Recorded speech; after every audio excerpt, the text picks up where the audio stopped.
Se on massiivinen se muutos, mikä tapahtuu ja siinä voi olla joko mukana tai sitten sä oikeasti putoat kelkasta.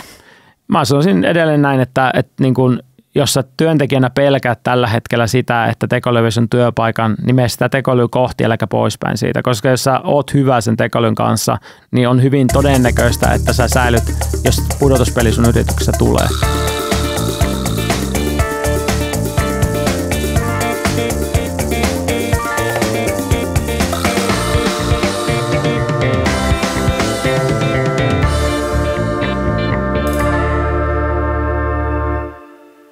Moikka ja tervetuloa mukaan. Tänään mulla on studiossa vieras, jonka nimi on monelle tuttu tekoälyn, yrittäjyyden ja vaikuttamisen kentiltä. Mikko Alasaarella on sarjayrittäjä, kirjailija ja ajattelija, joka on rakentanut 7 tekki-startuppia 3 eri maassa ja kulkenut pitkän matkan aina algoritmien eettisyydestä tekoälynatiivien organisaatioiden visiointiin ja toteuttamiseen asti. Mikko tunnetaan siitä, että hän ei pelkää kysyä vaikeita kysymyksiä, mitä tapahtuu, kun algoritmit alkavat ohjata paitsi bisnestä, myös ihmisten käyttäytymistä. Ja miten varmistetaan, että tekoäly tukee eikä murenna ihmisyyttä. Tänään puhutaan siis tekoälynatiiveista kulttuureista, algoritmien etiikasta ja siitä, mitä johtajuus tarvitsee uudella aikakaudella. Lämmin tervetuloa, Mikko. Kiitos. Mukava olla täällä. Mahtavaa. No niin, sukelletaan heti lämmittelykysymykseen ja jos sä haluaisit kertoa mulle lyhyesti sun työelämän polusta käyttämättä yhtään titteleitä. Joo, se lähtee liikkeelle siitä, että mä olin koulukiusattu nuori, joka sitten nuorena aikuisena rupesi miettimään, että niin kuin, minkälainen ihminen mä haluan olla. Ja opiskelin toki kauppakorkeassa teknologiaa ja sitä kautta päädyin tietysti ehkä isäni jalanjäljissä tuossa mielessä, että hän oli siis startup-yrittäjä ja professori, niin päädyin sitten kuitenkin teknologiayrittäjäksi ja se on ollut mun polku sitten suurimman osan elämästä. Mutta jos mä mietin sitä, mitä tämä on kehittynyt, niin mä oon ollut aina se pikkupoika, joka ihmettelee maailmaa sellaisella kulmalla, että mä oon kokeillut asioita, mitkä tuntuu muille mahdottomilta ja mä oon aina ollut hakkeroimassa jotain eturintamassa, tekemässä sellaista, mikä muiden mielestä ei ole mahdollista vielä tällä hetkellä. Sillä tilalla mä oon edelleenkin ja tänä päivänä, mutta ehkä tunnetaan just siitä, että mä oon tämmöinen tekoälyhakkeri, mutta mä oon ollut myös algoritmihakkeri ja mä oon ollut siis ihan oikeakin hakkeri, siis sillä niin kuin positiivisessa mielessä, niin silloin nuorempana erilaisia temppuja on tullut tehtyä. Haluatko kertoa niistä vähän lisää? Joku kiva esimerkki. No voisin vaikka tällaisen kertoa, että tämä on semmoinen harmiton, mutta niin takavuosina niin Linnanjuhlissa oli aika aina semmoinen pukuäänestys, oli Ilta-Sanomissa ja eräänä vuonna sitten Tarja Turunen oli Goottiasussa Linnanjuhlissa ja mun mielestä oli siistiä ja hän sitten voitti pukuäänestyksen jostakin syystä ja suomalaiset kuulemma tykkää Goottiasuista, mutta saattaa olla ehkä mun mielipide enemmän kuin kansalaisten mielipide. No, ehkä tämän tyyppistä. Eli sinä pidät Goottiasuista. En mä tiedä, pidinkö mä tässä Goottiasuista, musta se oli vaan siisti. Kyllä, vaikuttamisen mahdollisuus. Selvästi, jota ei voinut jättää käyttämättä. Mikä sua erityisesti kiehtoo algoritmeissa ja tietysti sitä kautta myös tekoälyssä? Joo, siis totta kai mä oon ollut aina kiinnostunut teknologiasta lähtökohtaisesti, että on opiskellut kaikkea teknologiaa hyvin monilla eri osa-alueilla teknologioita, mutta mua on myös kiinnostunut se sitä kautta, että mä oon ollut seikkailulla ihmisyyteen koko elämäni ja mä oon tutustunut hyvin monista eri kulttuureista tuleviin ihmisiin ja sitä kautta niin kuin mua on kiehtonut erityisesti se, että miten tämä symbioosi teknologian ja ihmisen välillä niin kuin toteutuu, että eihän me pelkästään käytetä teknologiaa, vaan myös teknologia käyttää meitä ja koko ajan, kun tämä teknologia tässä ympärillä lisääntyy, niin se myös muuttaa sekä meitä ihmisinä, mutta se muuttaa myös meidän ympäröivää yhteiskuntaa ja sen toimintatapoja. Ja mun mielestä tähän ei ehkä kiinnitetty tarpeeksi niin kuin huomiota isossa mittakaavassa, niin mä oon sitten päätynyt tämmöiseksi evankelistiksi siitä, että oletko tiennyt, että algoritmeilla voi vaikuttaa sinunkin mieleesi. Ja tästä mä oon puhunut paljon kansainvälisissä konferensseissa ja kaiken näköisissä paikoissa vuosien saatossa. No, hienosti teit aasinsillan mun seuraavaan kysymykseen. Sun tämmöinen tunnettu sitaatti sanoo, että me ollaan siirrytty aikakauteen, jossa algoritmit käyttävät ihmistä. Mitä sä konkreettisesti tarkoitat tällä? Joo, ihmisten käyttäytyminen lähtökohtaisesti niin syntyy tietenkin siitä, että mitä ne ihmiset ajattelee. Ja meidän ajatuksiin ja sitä niin kuin ajasta ja huomiosta on kilpailtu jo pitkän aikaa tietysti erilaisilla tavoilla. Kyllähän takavuosina massamediatkin vaikutti meidän mielipiteisiin asioista, niin kuin koska kaikki luki jotain tiettyä tai katsoi jotain tiettyä sarjaa, niin se vaikutti heidän ajatuksiinsa siitä, miten tämä maailma toimii.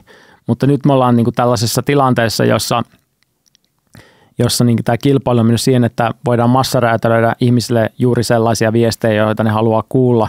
Ja tällä tavalla niin pystytään käyttämään ihmisiä niin kuin etänä algoritmien avulla ilman, että silloin ketään yksittäistä ihmistä edes tekemässä sitä niin sanottua käyttämistä. Eli kyllä mäkin olen tehnyt projekteja, joissa mä oon saanut ihmiset tekemään erilaisia asioita tosi isoissa mittakaavoissa, vaikka satoja tuhansia ihmisiä tekemään jotain asiaa.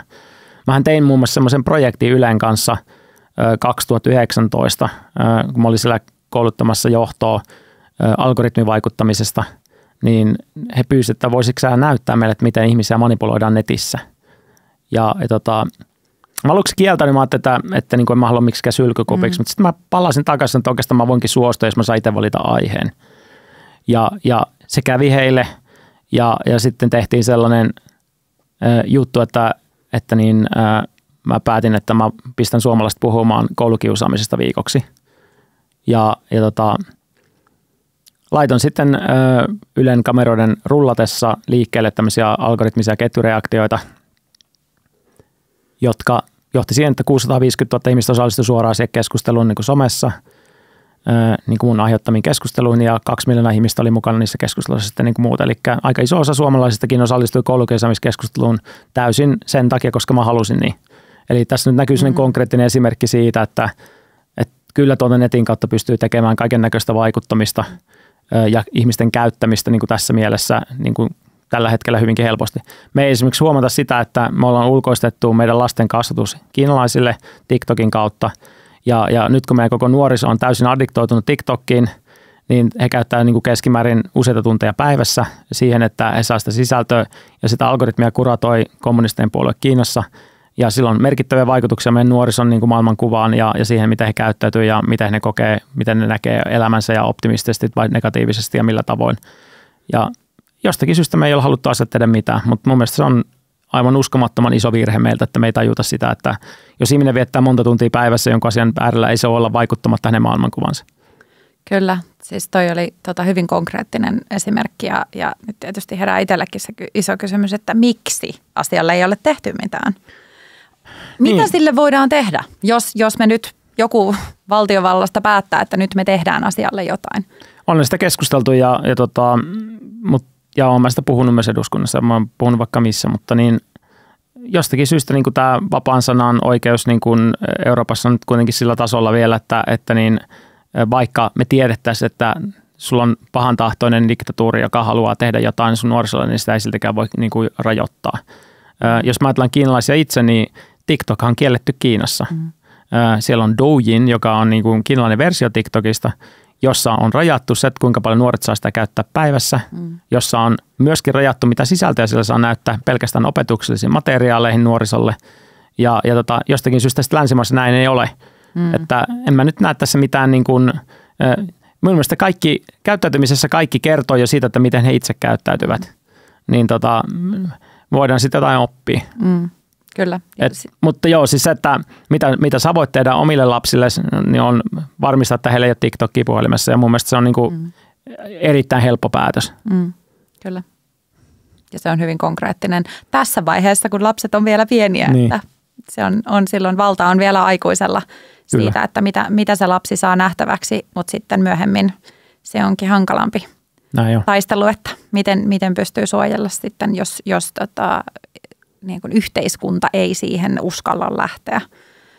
Miten sä itse näet, että missä kulkee sen hyödyllisen vaikuttamisen ja manipuloinnin raja? Sitä on joutunut paljon miettimään, koska mä oon semmoisessa asemassa, jossa mä voin sitä tehdä. Käytännössä se vaikka sulla olisi kuinka paljon hyviä intentioita niin kuin toimijana, jos sä rupeat massavaikuttamaan niin kuin ihmisiin, niin voi hyvin olla mahdollista, että kaikki se sun hyvä intentio ei toteudu hyvänä siitä huolimatta, mitä sä haluat. Että kyllä mä ymmärrän sen, että se on hyvinkin vastuullinen paikka, jos vaikuttaa isosti. Ja mä oon oppinut matkan varrella paljon siitä, että miten tehdään positiivista vaikuttamista nimenomaan semmoisella tavalla, jossa mun ei tarvitse edes itse tehdä, vaan ihmiset tavallaan vaikuttavat itse itsensä niin kuin sopivilla tavalla. Ja se ehkä on yksi semmoinen eettinen tapa vaikuttaa. On luoda mekanismeja, jossa ihmiset itse vaikuttavat itsensä. No, mitä tämä tarkoittaa käytännössä, niin otetaan vaikka esimerkki. Kun sä perustat yhteisön, niin yhteisön rakentamisen hetkellä niin sä voit miettiä sen yhteisön niin kuin tavoitetta. Suurin osa useimmiten tällaisiin yhteisöjen mukaan tulevista ihmisistä tulee sinne virtue-signaloidakseen itsestään jotain, jos sä teet sen fiksusti sen yhteisön. Eli he ei välttämättä ole sitä, mitä se yhteisö on, mutta he haluaa signaloida, että olen. Mutta se signalointi muuttuu tekemiseksi sen kautta, koska et sä kovin pitkään voi vetää sellaisella kaavalla, jossa sä näyttelet jotain, mitä sä et ole, niin kuin silloin, jos muut on sitä. Jolloin tämän yhteisön mukana oleminen sinällään tekee susta enemmän sen yhteisön näköisen vain sen takia, kun sä menit sinne. Vaikka aluksi menit sinne ilman tällaisella niin kuin, ilman mitään konkretiaa, mutta se konkretia tulee sen seurauksena, että sä osallistut siihen tekemiseen. Ja tämän takia yhteisön rakentaminen on hirveän hyvä, positiivinen tapa vaikuttaa, koska sä et itse välttämättä suoraan vaikuta mihinkään, mutta sulla on mekanismeja, millä ihmiset vaikuttavat itseensä. Tämä on tosi hyvä konkreettinen esimerkki. Kuinka tärkeää se on siinä yhteisön perustamisen yhteydessä, että määritellään niitä yhteisön sääntöjä tai eettisiä periaatteita, jotta vaikutetaan positiivisella tavalla? Se on itse asiassa ainoa asia, millä on merkitystä. Että sulla täytyy olla kulttuuri. Jos se yhteisökulttuuri on vahva, niin se yhteisö on pitkäikäinen. Jos se ei ole vahva, niin se yhteisö todennäköisesti aika nopeasti kuolee pois. Eli tässä tapahtuu kulttuurievoluutioita joka tapauksessa sen suhteen, että sä voit perustaa yhteisöä vaikka minkä näköisillä ideoilla. Jos siinä ei ole mitään kulttuuria, joka kantaa, niin se kuolee varmasti pois. Ja sen takia ne yhteisöt, jotka jää elämään, niin jossain määrin sitten todistavat sen, että tässä nyt rakentuu jotain sellaista kulttuuria, joka piti tämän elossa. Ja yhteisössä on se mielenkiintoinen, että ne ei ole koskaan riippuvaisia yksittäisestä henkilöstä. Esimerkiksi Instagramiin niin kuin nämä sankarit, jotka siellä vaikuttaa, jolla on niin kuin iso seuraajakunta, ei heillä ole mitään yhteisöä siellä. Heillä on yleisö. Ja yleisö on ihan eri asia kuin yhteisö. Ja sen takia se yhteisö on niin kuin enemmän sellainen, että niin, siinä ei tarvita yksittäistä ihmistä, että se asia toteutuu, vaan se toteutuu ihmisten välisenä vuorovaikutuksena. Ja sen takia mä tykkään yhteisöstä itsekin, että musta on ihan älyttömän mukava perustaa yhteisöjä, koska siinä tapahtuu tällaista välillistä vaikuttamista, jossa ihmiset vaikuttavat itseensä positiivisella tavalla. Ja se kulttuurin luominen on se tärkein asia, minkä sä teet siihen alkuun. Nyt mä palaan tuohon kulttuurin luomiseen, niin miten sä luot kulttuurin, joka jatkaa elämistään ja on pitkäikäinen? Joo, no siis ehkä keskeisin pitkäikäisen kulttuurin niin kuin sisältö on se, että siinä täytyy siinä kulttuurissa olla mukana jotain vähän ihmistä isompaa. Jos siinä ei ole mitään sellaista niin kuin inhimillisiä tarpeita, isompia asioita, niin se yhdessä pitävä voima niin kuin on aika hankala saavuttaa. Eli se aina lopulta kuitenkin fadeaa pois. Että kaikista voimakkaampia ja pitkäaikaisempia yhteisöjä on uskonnolliset yhteisöt, ja se johtuu just siitä, että siinä joka kerta se lähtöpiste on jotain ihmistä isompaa.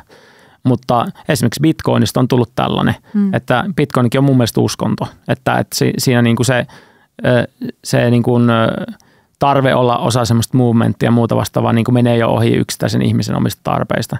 Ja sen takia se on niin pitkäikäinen ja on myös menestynyt hyvin niin kuin tässä isossa kuvassa. Mutta se voi tapahtua monilla eri tavoilla.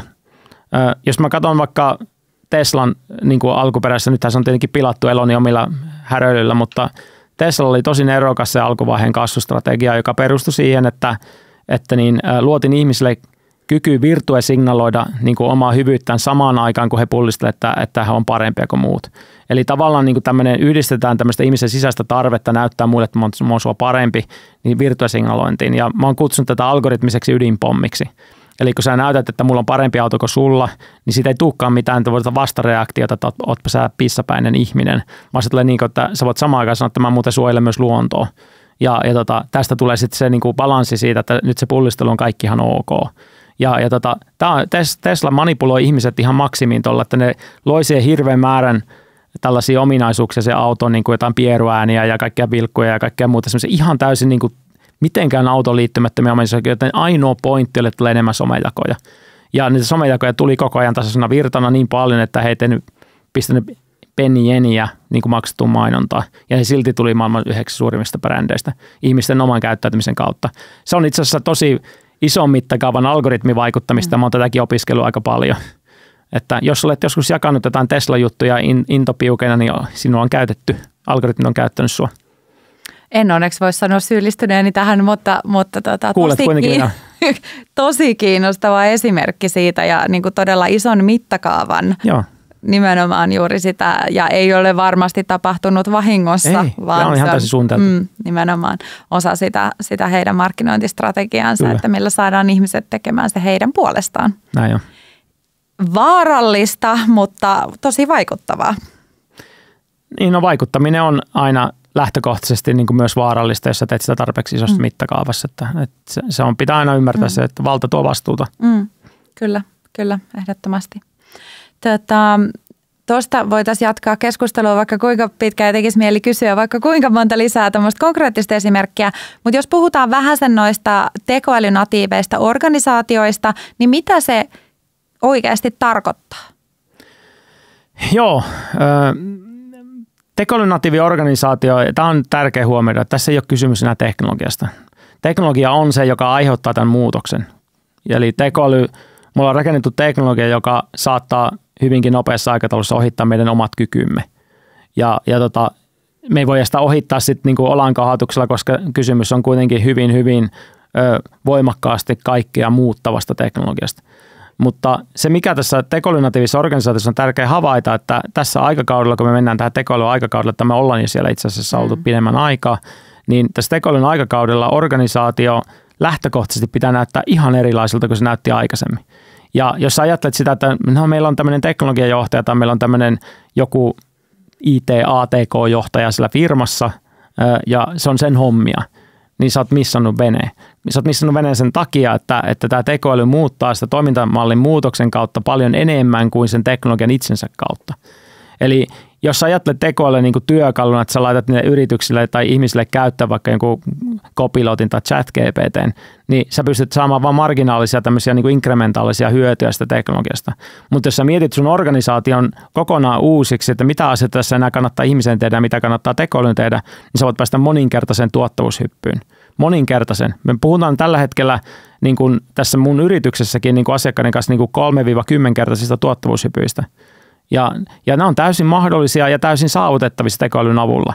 Ja jos et sä silloin tee sitä, kun se on mahdollista, niin onko mahdollista, että sun kilpailijat kuitenkin tekee sen ja sitten sä oot kokonaan pois pelistä seuraavassa vaiheessa. Eli tavallaan tästä tulee imperatiivi. Yritysten on pakko muuttua. Ja se pakko muuttua ei ole sitä, että sanot niin kuin jonkun firma GPT tai chat GPT jollekin käyttöön henkilöstölle, vaan se tulee siitä, että sä mietit kokonaan uusiksi, mikä on ihmisen paikka tässä uudessa työelämässä. Valtava reskilling-projekti edessä, niin kuin mä oon siitä ihan, niin kuin katson, tällä hetkellä ennusteiden mukaan 90% ihmisistä joutuu opettelemaan kokonaan aika isosti uusia asioita tässä uudessa tilanteessa. Ja 90% on siis melkein kaikki. On hyvin epätodennäköistä, että sun tehtävä, mitä ikinä teetkin, ei muuttuisi. Että niin kuin, on niitäkin varmaan muutama sinne jää, mutta niitä on todella vähän, jotka ei muuttuisi. Ja se tekoälynatiivin niin kuin ymmärrys on siinä, että se lähtee ylimmästä johdosta. Se ei lähde sieltä IT-osastolta eikä se lähde sieltä teknologiajohtajan näkökulmasta. Se lähtee suoraan siitä, että ylinjohto ymmärtää, että me ollaan uudenlaisessa tilanteessa. Meidän organisaation täytyy toimia eri tavalla. Ja sitten se organisaatio suunnitellaan uusiksi niin kuin sen pitäisi toimia tekoälyn aikakaudella. Ja tästä me päästään siihen tekoälyn natiiviin. Se natiivi tulee just siitä, että jos me nyt natiivisti perustettaisiin tällä hetkellä se yritys uusiksi, niin miltä se näyttäisi. Jos sä ton muutoksen onnistut tekemään, niin olet hyvin suurella todennäköisellä kilpailukykyinen tässä uudella aikakaudella. Toi on siis tosi kiinnostavaa. Tekisi mieli tökkiä vielä vähän enemmän. Joo. Jos ajatellaan sitä, että se on iso hyppy ja se vaatii ihan valtavasti rohkeutta, niin mitkä on suurimmat esteet organisaatioille, että siihen lähdetään? No siis me ollaan huomattu se, että nyt kun mä oon käynyt vetämässä tämmöisiä tekoäly-natiivi-transformaatio-workshoppeja yrityksissä yritysjohdolle, ja siellä yleensä on paikalla koko johtoryhmä, joskus hallitus myös. Näissä keskusteluissa niin ihmisille riittää se, että kun ne ymmärtää, mitä se tarkoittaa. Ja kun me käydään sen workshopissa läpi, että tekoälynatiivius tarkoittaa tätä, niin se vapauttaa ihan hirveästi uutta energiaa. Että mä niin kuin joka kerta lähden pois, että mitä ihmettä täällä tapahtuu. Että kun se on vähän niin kuin ihminen näkisi valon, että hei nyt mä tajuun, että mitä tämä tekoälynatiivius tarkoittaa. Ja sitten kun ne tajuu sen, niin sitten on niin kuin hirveän vaikea henkisesti edes enää pakittaa mihinkään vanhaan aikaan, koska on nähnyt jo sen valon.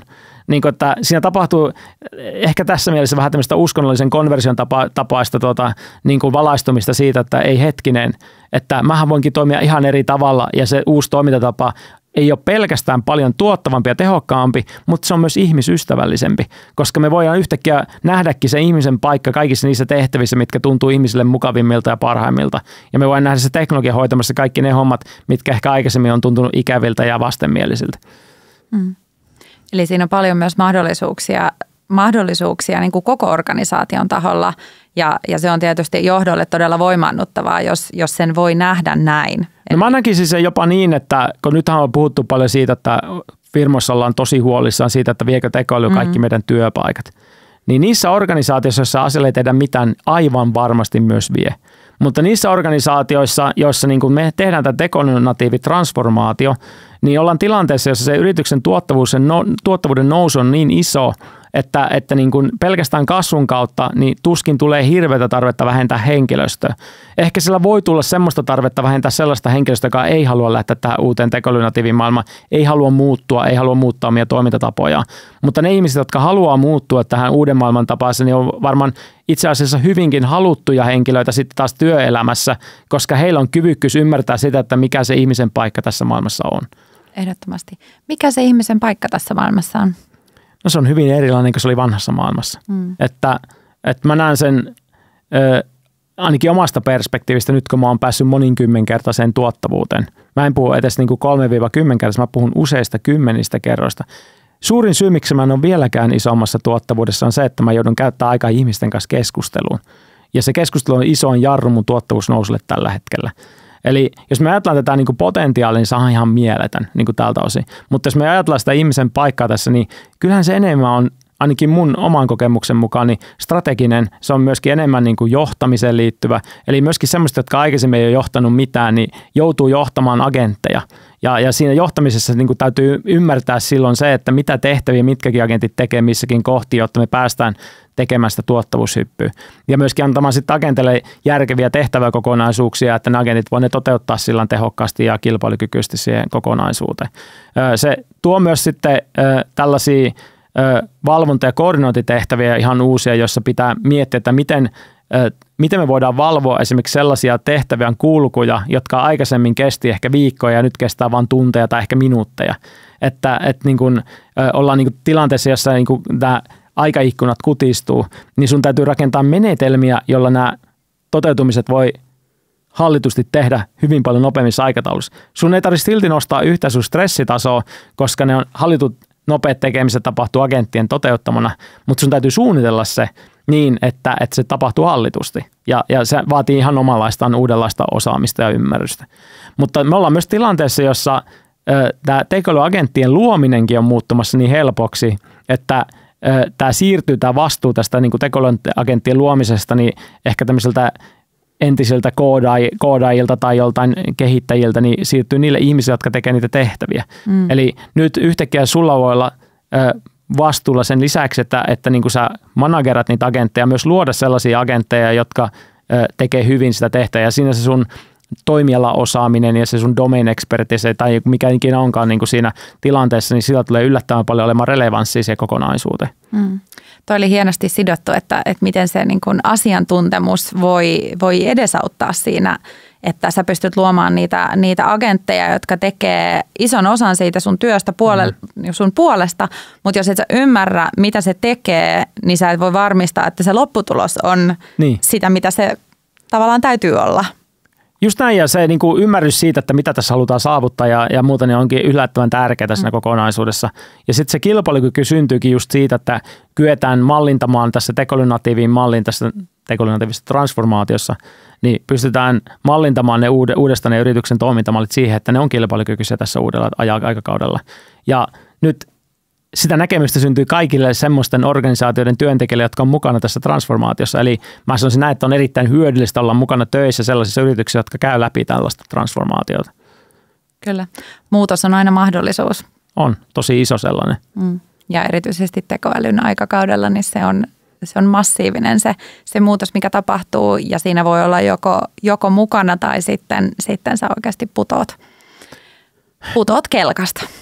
Mä sanoisin edelleen näin, että niin kun, jos sä työntekijänä pelkäät tällä hetkellä sitä, että tekoäly on työpaikan, niin mene sitä tekoälyä kohti äläkä poispäin siitä. Koska jos sä oot hyvä sen tekoälyn kanssa, niin on hyvin todennäköistä, että sä säilyt, jos pudotuspeli sun yrityksessä tulee. Toiseksi, niin pudotuspeliä sun yrityksessä ei tule, jos johto ymmärtää riittävän laajasti sitä, että me voitaisiin toimia tekoälyn natiivilla mallilla. Ja jos se tekoälyn natiivius on tullut sinne organisaation sisälle, niin sä oot todennäköisesti voittajien puolella, jolloin varmasti tilanne on hyvinkin optimistinen. Se oli hyvä tämmöinen tiivistys siitä, että mitä kannattaa tehdä sen sijaan, että ajatellaan helposti, että vain keskitytään siihen, että niihin uhkiin. Tässä on just hyvin käänsit sen, että vain kohti, ei poispäin, niin pysyt kelkassa. Jos me palataan siihen kulttuurinäkökulmaan tässä tekoälynatiivin organisaation muutoksessa, niin miten me varmistetaan se, että ihmisyys ei jää jalkoihin? Mä oon nähnyt sen siis itse silloin, että ihminen luontaisesti gravitoituu sit sellaisiin tehtäviin tässä tekoälynatiivisessa maailmassa, jotka on hyvin inhimillisiä. Koska niissä taas tekoäly ei ole niin ylivoimainen sua vastaan kuin semmoisissa tehtävissä, jotka ehkä vaatii nopeutta ja tarkkuutta ja jotain tällaista. Sanotaan nyt näin vaikka, että rutiininomainen päätöksenteko organisaatiossa on yksi sellainen asia, joka tulee siirtymään ajan yli tekoälylle. Joka tarkoittaa silloin sitä, että sä et edes tee yksittäisiä päätöksiä siitä, mitä se yritys tekee, vaan senkin tekee tekoäly. Sitten sun täytyy miettiä strategia, millä päätöksiä tehdään. Ja nyt me mennään sille alueelle, missä taas se ihmisen hitaus ei ole ongelma. Niin kuin sulla voi olla sellaisia näkemyksiä, että on aika vaikea luoda synteettisesti. Ja mun mielestä niin ainakin, no tämä nyt on sillä, että tämä on iskenyt mulla itseään vastaan. Mä oon keväällä vetänyt presentaatioita, jossa mä sanon, että niin kuin, jos sulla on kiire, niin sä käytät tekoälyä väärin. Ja se oli mulle ihan aito argumentti siihen aikaan, koska mä olin saanut delegoitua tekoälylle kaikki tehtävät ja mulla oikeasti oli aikaa. No mutta tässä nyt kävi kuitenkin sitten sillä, että kun satuin olemaan niin hyvä osaaja tässä, mitä tehdään, niin sitten kaikki kuitenkin halusi mua auttamaan niin kuin tässä transformaatiossa. Nyt mulla on ihan jäätävä kiire. Ja siitä huolimatta, että mä käytän tekoälyä kaikkeen, tai ehkä just sen takia, mutta tämä normaalille tämmöiselle niin kuin tavallaan tekijälle, joka ei ehkä ole siinä niin kuin pyörimyrsky silmässä, niin tekoälyn järkevä hyödyntäminen ei nosta stressitasoja, se laskee niitä. Ja se, että sulla on matalammalla stressitasolla tulevia työpäiviä, niin tekee susta todennäköisesti luovemman ihmisen. Eli viime kädessä koko se prosessin hyöty on sulle aika suuri.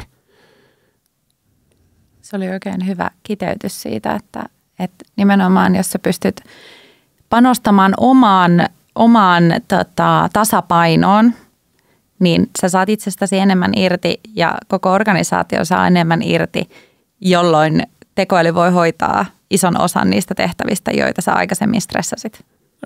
Käytännössä mä oon sanonut kaikille, jotka on kysynyt, että miten mä otan näitä agentteja käyttöön, niin sanon, että no kerro mulle ensin, että mitkä on top 10 inhottavinta hommaa, mitä sulla on tänä päivänä sun työpäivässä. Lähdetäänkö liikkeelle siitä, joo, tämä kuulostaa hyvältä idealta. Niin kuin se on aika helppo tapa lähteä keskustelemaan tästä asiasta. Ei tarvitse hirveästi myydä, että haluatko poistaa nämä 10 inhottavinta tehtävää listaltasi. Siitä on hyvä lähteä liikkeelle ja tietysti hahmottaa sitä kautta, että mitä kaikkea siellä työpöydällä onkaan, jota ihmiset luontevasti lykkäävät eteenpäin, koska ne tuntuu vaikealta aloittaa. Niin mitä jos sen sitten alkutekijöikseen ulkoistaa sinne agentille. Jos mennään tuohon eettisyyteen ja vastuun puolelle, niin kuka kantaa vastuun, kun algoritmit alkaa vaikuttaa päätöksiin laajemmin organisaatioissa? Niin miten sä taklaat tämän kysymyksen? Joo, kiitos kun kysyit. Tämä on nyt tämä fundamentaali itse asiassa jarru, mikä organisaatiolla on ollut siinä tekoälynatiivisessa transformaatiossa, niin on ollut se, että vaikka olisi lähdetty kokeilemaan tekoälyagenttien rakentamista, niin tämä kokeilut on jäänyt kokeiluksi, niitä ei otettu tuotantoon. No miksi? Koska vastuukysymykset. Sulla ei ole pelkästään kysymys nyt siitä, että kuka nyt ottaa vastuun tämän tekoälyagentin, mutta siinä on myös kysymys siitä, että noudatetaanko tässä regulaatioita, esimerkiksi GDPR ja jotain muita mahdollisia regulaatioita. Miten sitten käytännössä, kun sulla agentit tekee työt, miten me voidaan varmistaa, että nämä yrityksen sääntöjä noudatetaan tai niitä toimintatapoja noudatetaan. Ja sen takia mä lähdin rakentamaan, siis tässä Agionissa, joka on mun yritys, niin mä lähdin rakentamaan semmoista governance-alustaa agenteille, joka nimenomaan ratkaisee ton ongelman. Ja se, mitä tässä, niin kun, jos ajatellaan niin isossa kuvassa, mitä meidän pitää ratkaista, ja tämä ei nyt liity minkään yksittäisen yrityksen intresseihin, vaan ihan niin isossa kuvassa. Meidän täytyy ratkaista se, että koska meille on tulossa nyt tämän tekoälynatiivin transformaation myötä tarve tiputtaa satoja, tuhansia, ehkä jopa kymmeniä tuhansia agentteja tekemään niitä töitä. Vaikka jolla McKinseyllä, joka on konsulttiyritys, niillä on yli 12 000 agenttia käytössä jo nyt siellä organisaatiossa. Niin mä uskon, että isolla yrityksellä se menee yli 10 000 aika nopeasti. Niin siitähän tulee käytännössä mahdoton yhtälö koordinointimielessä yrityksille, jos niillä ei ole keinoja koordinoida sitä koodin kautta. Ja nyt me puhutaan tässä semmoista termistä kuin governance as code, eli hallintokoodina, niin kuin käytännössä näin. Tai sitten toinen termi, mitä mä voisin käyttää, on niin kuin missiokoodina. Ja nyt missio on tärkeä siinä, että kun sä laitat agenttia tekemään töitä, niin olisi hyödyllistä, että niillä agenteilla on samat niin kuin yrityksen asettamat tavoitteet, mitä sulla ihmisenä on. Eli jokaisella organisaatiolla on joku tavoite, ja siinä tavoitteessa on alatavoitteita. Ja niitä mitataan jollakin. Ja nyt sitten, jos ajatellaan niin kuin organisaation näkökulmasta, niin jos sä voisit laittaa niille agenteille, että hei, nämä agentit on nyt vaikka tässä meidän myynnin tukena, nämä on nyt sitten tuotannossa tai nämä on tässä auttamassa meidän konsultointia, nämä on auttamassa meidän dokumentaatiossa ja taloushallinnossa ja missä ikinä onkaan, niin niille agentille voi laittaa missioita. Ja se missio on tärkeä sen takia, että jotta sä voit tehdä hallintoa niille agentille, governance ja hallintoa, niin sulla täytyy olla ensinnäkin intentio tiedosta, mitä ne yrittää tehdä ne agentit. Ja se intentio tulee sitten missiosta. Eli jos sä oot tehnyt organisaatiolle tavoitteet ja sen tavoitteet laitat agenteille, niin sä tiedät, että nämä agentit tavoittelee tällaista asiaa, jolloin sulla on myös regulaation näkökulmasta tiedossa se, että mitä ne agentit yritti tehdä, ja se intentio on niin kuin tärkeä tässä. Ja sitten kun sulla on toisessa päässä tämä sun datasuojaus, eli nyt agentit käyttää dataa, ja mehän ihmiset käsitellään dataa joka päivä kaikennäköisillä työkaluilla elämässämme, ja ne agentit nyt käsittelee dataa huomattavasti nopeammin ja isommassa mittakaavassa, koska ne pystyy siihen. Niin nyt meidän täytyy miettiä sitä, että mille agenteille sanat oikeuden mihinkin dataan. Ja se perustuu taas sen yrityksen sisäisiin sääntöihin ja siihen hallintamalliin, minkä ne on rakentanut sinne. Ja tämä hallintamalli on niin kuin aivan oleellinen osa tekoälynatiivin organisaation toimintatapaa, koska jos sulla ei ole sitä hallintamallia, niin sulla on ehkä nopeasti satoja, ehkä tuhansia agentteja, jotka tekee ihan mitä sattuu, niin sä tiedä mitä ne tekee, kukaan niistä vastaa, niin se on ihan pelkkä kaos, niin kuin se kokonaisuus. Ja tämän takia niin tämä hallintomalli on aivan oleellista. Mutta en tiedä, onnistunko kuvaamaan lyhyessä ajassa tosi kompleksista asiaa. Tämä ei ole millään tavalla yksinkertainen tämä asia. Tämä on hyvin kompleksi, mutta saman aikaan niin ymmärtää niin sen, että siinä missä ihmisilläkin, sulla voi olla, niin kuin, että annat organisaatiolle, että tehkää mitä huvittaa täällä, niin ennen pitkään se on kaos. Että sun täytyy olla joku mekanismi, jolla ihmiset yhdessä tekee jotain tavoitetta kohti asioita. Toi on hieno tapa, miten kuvasit sitä ja tunnistan asiakasyritysten kanssa, kun tästä on keskusteltu, niin päällimmäisenä tulee aina se pelko siitä, että että sitten ei ihan täysin kuitenkaan ymmärretä, että mitä se agentti siellä tekee. Niinpä. Ja kuka sitä valvoo. No nimenomaan. Ja niin mä en usko, että ihminen edes pystyy valvomaan kovin monta agenttia. Tämähän ei ole meille niin kuin luontaista, että jos agentit tekee ne samat hommat nyt muutamassa sekunnissa, mitä meillä aikaisemmin kesti ehkä muutaman tunnin tai muutaman päivän, niin eihän meillä voi edes olla kontrollin tunnetta siihen asiaan, mitä siinä tapahtuu, eikö niin? Kyllä. Ja just tämän takia, niin että me luodaan sille agentille ensin säännöt, että toimi nyt tällainen, ja sitten mitataan sitä sääntöjä vastaan sen tekemistä, niin me pystytään ainakin ymmärtämään, että okei, nyt se tekee sitä, mitä mä halusinkin, että se tekee, eikö niin? Kyllä, ja tätä on niin kuin tosi tärkeä. On, ja siis tuntuu, että se on vähän elinehto sille, että ihan oikeasti päästään kiinni laajempaan agenttien hyödyntämiseen just ja tekoälyn hyödyntämiseen organisaatioissa, kun uskalletaan, kun tiedetään, että joku valvoo sitä tai on joku keino aidosti valvoa sitä toimintaa. Nimenomaan. Kun lähtökohtaisesti ihmiset ei ymmärrä, mitä se tekee ja se tekee sen niin nopeasti, että sitten käytännössä ihminen käyttäisi kaiken aikansa siihen, että se valvoo sitä nopeasti toimivaa agenttia. Niin. Joo, mä oon kutsunut itse asiassa, tämä on hassu, mutta mä oon kutsunut tätä meidän agenttialustaa niin kuin agenttien HR-järjestelmäksi, mutta se ei kuulostaa pahalta ihmiselle, niin mä ehkä kuitenkin lopulta välttelen sitä. Mutta siis ideahan on sama, että sulla on joku resurssi ja sitten se resurssille luodaan joku menetelmä niin kuin hallita sitä resurssia. Ja tässä tapauksessa ne agentit on erilaisia resursseja kuin ihmiset. Niillä ei ole samanlaisia tarpeita tai niin kuin isossa kuvassa. Niillä on kyvykkyys kuitenkin älykkääseen toimintaan, joka on niin kuin uusi asia tässä meidän elämässä. Että aikaisemmin meillä kaikki muut, paitsi ihmiset, on ollut sellaisia niin kuin jotain työkaluja tai jotain algoritmeja vaan yksinkertaisessa muodossaan, jotka toteuttaa jotain yksittäistä asiaa. Että ei ole tämmöistä niin kuin älyllisen toimijan roolia. Mutta nyt meillä on tulossa niin kuin näitä agentteja, joilla on älyllisen toimijan rooli, joka pystyy tekemään itsenäistä päätöksentekoa, pystyy tekemään itsenäisesti tehtäväkokonaisuuksia. Niin ihan uusi tilanne. Aivan täysin. Et sitten kun saadaan taklattua se, että kuka valvoo ja sitten sitä kautta tulee se luottamus siihen, että tähänhän voidaan nojata. Niin, nimenomaan. Tuosta HR-alustasta halusin vaan sanoa, että meillähän tosiaan suhtaudutaan siihen, että HR tarkoittaa, se on human results eikä human resources. Niin sillä ajatuksella, että niin, se H on siinä väärin, koska agentit ei ole ihmisiä, mutta niin kuin humanoid. Niin, mutta jos puhutaan niin kuin AR, vaikka agent resources tai joku muuta agent results tai muuta, mutta siis isossa kuvassa niin samantyyppisistä ongelmista, niin kuin tässä nyt on kysymys, mitä niin kuin HR:ssäkin on. Kyllä. Nyt me vaan mietitään sitä, että meillä on älyllinen toimija, miten se pitäisi ohjata, että se tekisi näitä tavoitteita, mitä meillä firmassa on. Eikö kuulosta tutulta?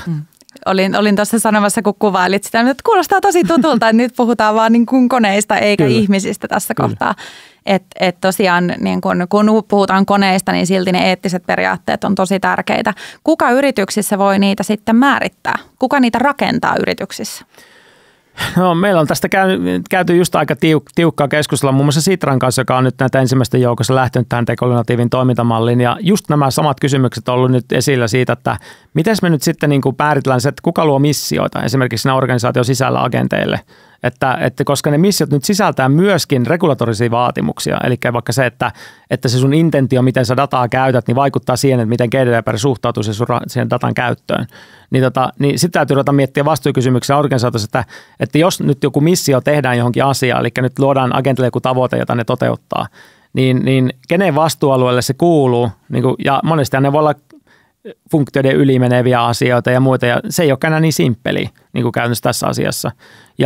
Mutta kuitenkin sun täytyy jonkun sit vastaa siitä, että ne agentit tekee jotain tavoitetta, jossa on jotain järkeä niin kuin tässä kokonaisuudessa. Niin mä luulen, että tässä tapahtuu tämmöistä jonkunnäköistä uusjakoa myös tässä mielessä organisaatiossa sisältä. Joudutaan miettimään, että ne eri osa-alueet, mitä organisaatiossa on, niin että kuka vastaa mistäkin niin kuin sit koskien myös tämmöisiä agentillisia prosesseja. Että voi olla, että syntyy myös uudenlaisia organisaatiorakenteita, jotka sitten niinku vastaa tähän uuteen maailmaan, että koska sä tiedät, että sulla ei ole enää pelkkiä human resources siellä käytössä, vaan sulla on niinku human and agent resources. Ja nyt kun sulla on nämä molemmat, niin onko niin, että sulla on sitten joku funktiokohtainen toimintamalli, jossa yksi funktio päättää niistä missioista, joka on sekä ihmisille että agenteille, ja sitten toinen miettii toiselle, vai onko niin, että tehdään erikseen agenteille missioita ja ihmisille, ja en tiedä. Tämä on ihan mielenkiintoinen uusi tilanne, koska me ollaan isossa transformaatiossa, niin varmaan eri toimialoilla ja eri paikoissa se asattelu vähän eri kohtaa. Joo, mulla tässä pyöri mielessä erilaisia tämmöisiä organisaatiokaavioita, että miten sitä sitten niitä vastuujakoja ja juuri näitä missioita, että onko ne jaettu ja onko siellä keskellä viiva, että tässä on ihmisten ja tässä on agenttien missiot ja niin kuin nimenomaan ne eettiset periaatteet, mitä noudatetaan. Ja sitten vielä semmoisia uusia mielenkiintoisia tulossa olevia asioita on myös se, että sulla saattaa sitten tulevaisuuden organisaatiossa olla agenttipomoja, että sitten mitä sulla on niin kuin agentti, joka ohjaa ihmisiä, miten sitten se käytännössä toimii. Ja sekin on niin kuin aika mielenkiintoinen potentiaalinen monella tasolla niin kuin kompleksinen ongelma ratkaistavaksi näissä organisaatioissa. Onko meillä tiedossa jo jotain organisaatioita, joissa tämä on ratkaistu? Tunnetko yhtään semmoista? On olemassa siis on firma, jossa agentit on johtajana, on ollut jo pidemmän aikaa ennen kuin edes tämä AI-murros tuli, että esimerkiksi Uber. Niin jos otat Uberin niin kuin auton, niin se kuljettaja siellä autossa toteuttaa algoritmi se ensin se algoritmi antaa sen kuskille sen niin kuin kyydin, ja se antaa ohjeet, mihin sä meet. Sitten se antaa ohjeet, että mitä reittiä sä menet sen seuraavaan paikkaan, ja se hoitaa kaiken muun. Sen kuskin ainoa tehtävä on toteuttaa sitä algoritmia, mikä on Uberissä. Ja se on täysin algoritmi, mitä se oikeasti toteuttaa siinä. Eli sulla on käytännössä algoritmi johtajana. Tämä ei ole ainoa edes niin kuin firma, joka toimii tällä kaavalla. Eli kyllähän tämä on arkipäivä jo nyt. Ja tämän tyyppiset toimintamallit tulee lisääntymään ihan vääjäämättä. Toi oli kiinnostava esimerkki. Toi on hyvin konkreettinen, koska noitahan on todella paljon. Että oma mieli oli hyvin vahvasti siellä asiantuntijaorganisaatiossa, että miten se siellä vaikuttaa. Mutta toihan on tosiaan arkipäivää ollut jo vuosia. Kyllä. Monenlaisissa organisaatioissa. Tässä algoritmin vaikuttamista, kun on harrastanut, niin on nähnyt tämän koko tämän siirtymän tässä ihmiskunnassa tähän niin kuin algoritmiohjattuihin malleihin. Ja kyllä joku Amazonin varasto on myös algoritmiohjattu, että se ihmiset toteuttaa sillä algoritmia ihan täysin. Nykyiset contact centerit, eli nämä puhelukeskukset, on myös hyvin pitkälle algoritmiohjattuja tänä päivänä. Että on koko ajan laajenemassa määrin ihmiset tekee töitä tekoälylle, siis ja faktisesti. Kyllä. Ja sekin on ihan tämmöinen havainnollistavana esimerkkinä hyvä niille, jotka ovat kovin huolissaan siitä, että tekoäly tulee. Se on tullut jo. Niin, ei sitä mihinkään pakoon pääse. Sitä ei pääse pakoon kohti, niin kuin sanoit. Ja sitten tämmöisten esimerkkien kautta sitä on hyvä ymmärtää, että se on ollut arkipäivää. Sitä on suurin osa ihmisistä itsekin hyödyntänyt tämän tyyppisiä palveluita tietämättään. Mutta sitten kun sä ymmärrät sen, niin ehkä tämä valoa kohti näkee jonkinnäköisen valaistumisen siitä, että miten sitä itse voi tehdä, miten sä voit itse vaikuttaa. Joo, kyllä kun mä oon vetänyt näitä workshoppeja nyt johtoryhmille, niin käytännössä kun mä ensin kerrot, mitä se tekoälynatiiviorganisaatio toimii, niin sitten me siinä jälkimmäisessä vaiheessa käydään, niin kuin mä annan ihmisille tehtäväksi, suunnittele se sun oma organisaatiosi nyt uusiksi tältä pohjalta, mitä sä tässä just opit. Ja sitten kun se on ihan itse omiin ajatuksiin ja omiin kätöisin suunniteltu siinä, niin kyllähän se alkaa tuntua aika kiinnostavalta, että hei hetkinen, että mä nyt suunnittelin jotain, mitä mä en aikaisemmin tässä ole nähnyt, mutta nyt kun mä näen tämän, niin mä oon tullut siihen tulokseen, että tämä onkin paljon parempi kuin mitä mulla aikaisemmin oli. Niin se sitoutumisen määrä on myös aika suuri sitten sen toteuttamiseen, koska ei siinä kukaan ulkopuolelta sulle käynyt sanomasta, minkä näköinen sun organisaation piti olla siinä, vaan sä ymmärsit itse, että miten se piti suunnitella tässä uudessa maailmantilanteessa. Ja mun mielestä tuo on tosi tärkeä osa sitä, että ihminen sitoutuu paljon helpommin niin kuin itse keksiminsä asioihin kuin johonkin siihen, että joku ulkopuolelta tulee niitä sulle työntämään.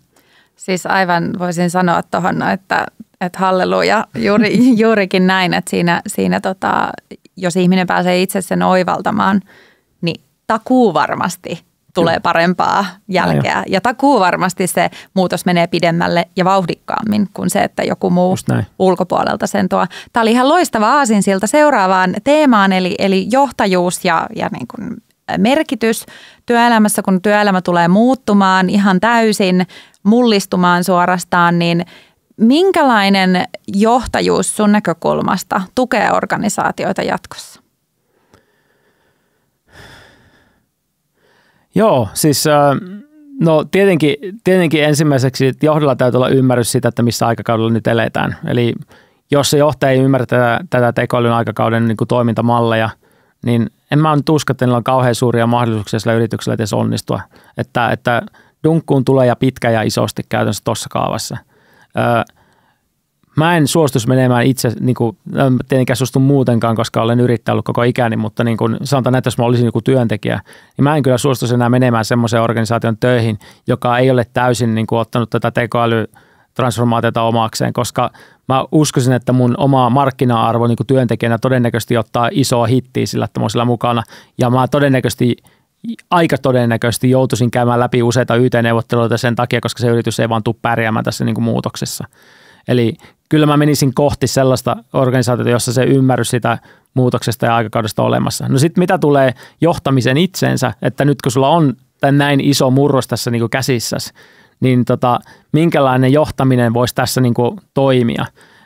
Mielenkiintoista, mä oon nyt nähnyt, mä oon siis ollut vetämässä tämmöisiä tekoälynatiivia transformaatioita, niin yksi semmoinen mielenkiintoinen huomio esimerkiksi oli se, että yrityksen johtajat ottaa sieltä oman organisaation sisältä tämmöisiä niin kuin, pioneeritiimejä, eli kysytään henkilöstöä laajasti, riippumatta siitä, mitä on tehnyt aikaisemmin, ketkä haluaa olla mukana katalysoimassa tätä agenttimuutosta. Ja ne saa olla ihan millä perusteella tahansa. Niin kuin mä esimerkiksi olin tuossa just yhdessä organisaatiossa, oli tämmöinen pioneeritiimi kerätty, ja ne tuli kaikista toiminnoista, muun muassa myös tehtaan lattialta, niin kuin ihan tuli, joka oli kiinnostuneita näistä asioista. Ja ne tulee mukaan niin kuin luomaan niitä sellaisia toimintatapoja, jotka tässä uudessa maailmassa tarvitaan. Ja musta se on tosi hienoa nähdä. Siinä ei ollut millään tavalla kysymys siitä, että osasitko sä nyt koodaa tai jotain tällaista, että se ei ollut niin kuin ratkaisevaa.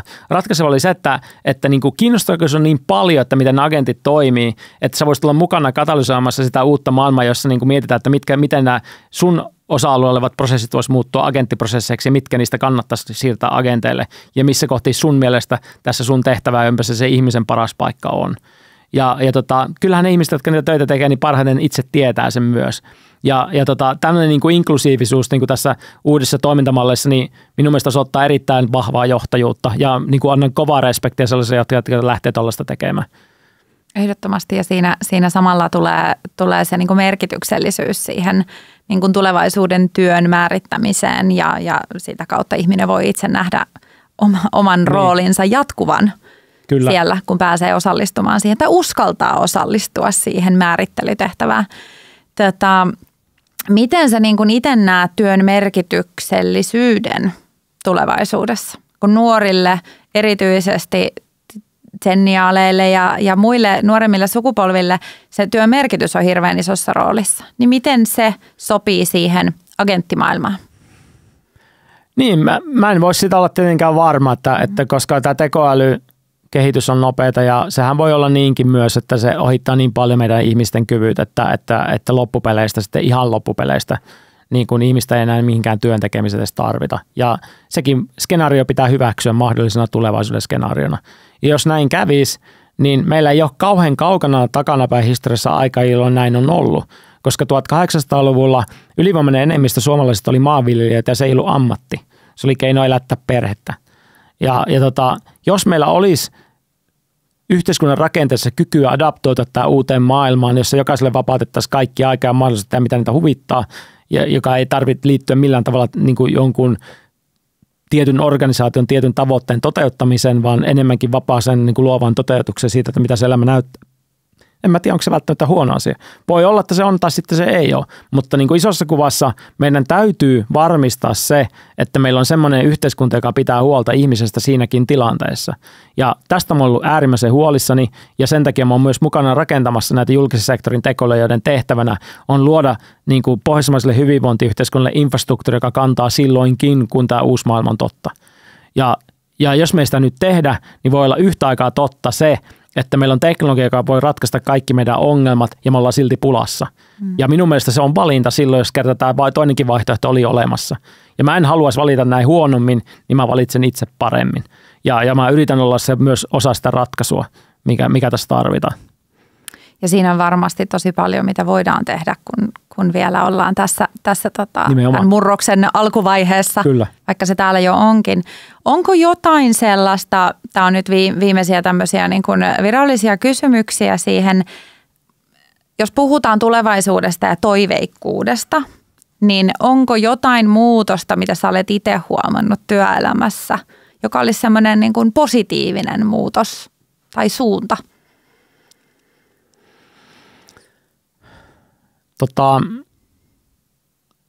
No yksi semmoinen minun mielestä positiivinen suunta ehkä voisi olla siinä, että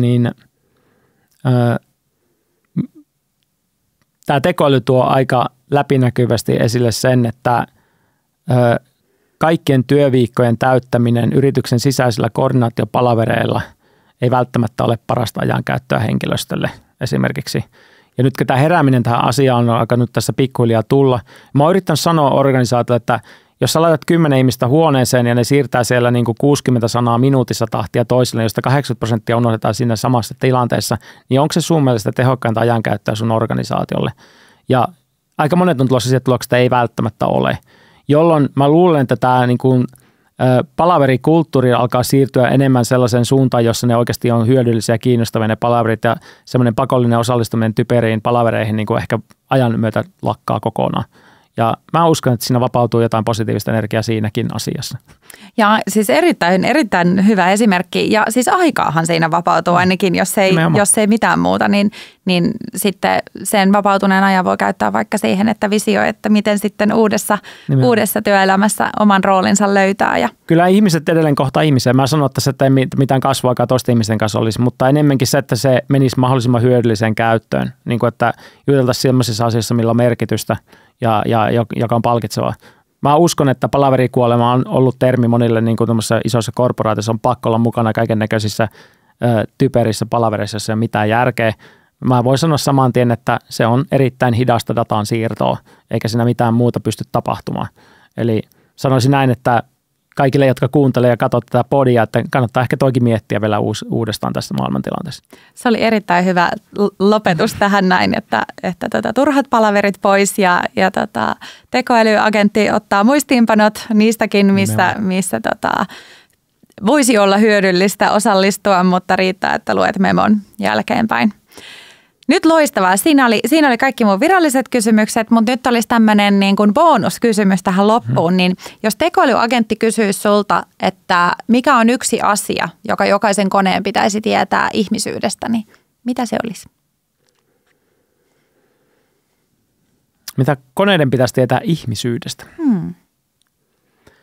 No me ollaan tavallaan opetettu ihmisyydestä jo kaikki koneille ja kun sekin on niin kuin hassu, että mä opin jo 10 vuotta sitten, että Facebook siihen aikaan, kun se vielä oli laajasti käytetty, niin tiesi sun kavereista enemmän kuin sä tiesit niin kuin muutaman viikon käytön jälkeen. Ja mä uskoin siihen, koska mä näin sen kokonaisuuden, miten se tapahtui. Mun on niin kuin vaikea niin kuin edes antaa sellaista vastausta, että ettenkö mä itse uskoisi jo siihen, että teknologialla pystytään niin kuin meidän sisimpiä selvittämään paljon tarkemmin kuin mitä me itse asiassa pystytään. Eli jos nyt ajatellaan niin kuin ihmistä, niin ehkä se tekoälyn suurin havainto ihmisestä, joka sillä varmaan nyt jo on, niin on se, että toi ihminen toimii hyvin pitkälle niin kuin omien biasoituneiden näkemystensä mukaan maailmasta, jossa hän kuvittelee elämänsä. Eli suurin osa noista ihmisistä elää tämmöistä itse luomansa elokuvaa, joka ei ole tarkka kuva eikä myöskään niin kuin oikea kuva siitä maailmasta, missä ne on. Ja sen huomioiminen, ja tämä on nyt hyvä ohje myös ihmisille, niin sen huomioiminen, että kaikki on tällaisessa tilanteessa, tekee kaikista kohtaamisesta huomattavasti merkityksellisempiä myös ihmisten välillä. Ja tämä on se mun seikkailu ihmisyyteen myös. Mua on kiinnostanut tämä asia ihan hirveästi elämän aikana ja se on ollut äärimmäisen palkitsevaa käydä tollaisia keskustella ihmisten kanssa, jotka elää erilaista elokuvaa kuin mitä mä elän. Ihan huikea oivallus tähän näin ja jokaiselle kuulijalle sitten semmoinen pieni pohdinnan paikka, että miltä se oma elokuva näyttää. Nimenomaan. Hei, kiitos Mikko, ihan huikeata keskustelua ja sulla oli niin paljon konkreettisia esimerkkejä, joita olisi tehnyt mieli vielä vähän kaivella, mutta ehkä sitten ensi kerralla. Kiitos kovasti. Kiitos.